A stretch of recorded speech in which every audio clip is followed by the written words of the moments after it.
The decision comes after significant delays in the disclosure process, with crucial messages between key police officials remaining undisclosed for months.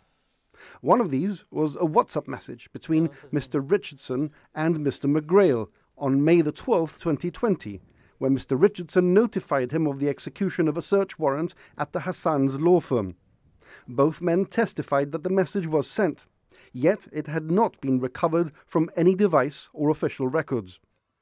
According to the ruling, the lack of disclosure spans a period between April the 30th and June the 22nd, 2020, a time frame central to the inquiry's investigation into Mr McGrail's resignation.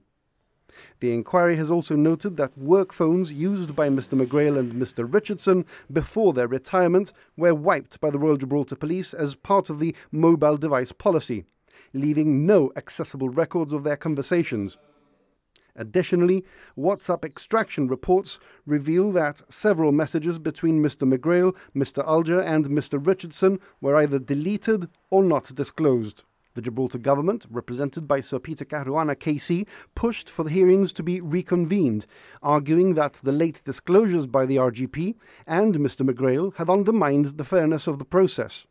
Sir Peter argues that Mr McGrail and Mr Ullger's exchanges show that the former commissioner was aware of his dwindling support among senior officials and had decided to retire by May the 29th, contradicting his claims that he was forced out. In response, Mr McGrail's legal team, led by Charles Gomez, opposed the application to reconvene, citing concerns over the emotional toll the inquiry is having on their clients. They submitted a psychological report detailing the impact of the prolonged proceedings on Mr McGrail's well-being. However, the ruling concludes that while Mr McGrail's condition is relevant, it's not a decisive factor in preventing him from giving further evidence. The judge also noted that the reconvened hearing is essential to maintaining public confidence in the inquiry. He emphasized that fairness demands that Mr McGrail, Mr Ullger, Mr Richardson and Mr Yeats face public scrutiny over their handling of the evidence, just as Chief Minister Fabian Picardo and Attorney General Michael Llamas were previously challenged over their own disclosures. The new hearing, expected to last 3 days, will be live-streamed to ensure transparency. Counsel to the inquiry will lead the questioning, with other core participants potentially granted an opportunity to cross-examine the witnesses. The costs of the reconvened session are estimated at nearly £270,000, but the ruling affirms that the benefits of addressing the disclosure concerns outweigh the financial burden.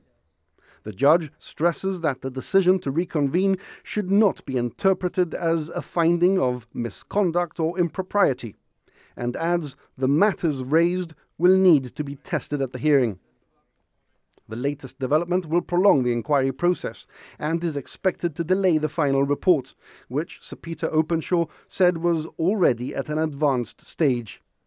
However, the judge insists that a full and fair examination of the facts must take precedence over expediency. The hearing is expected to take place in the coming months, with further written submissions invited from core participants before the proceedings resume.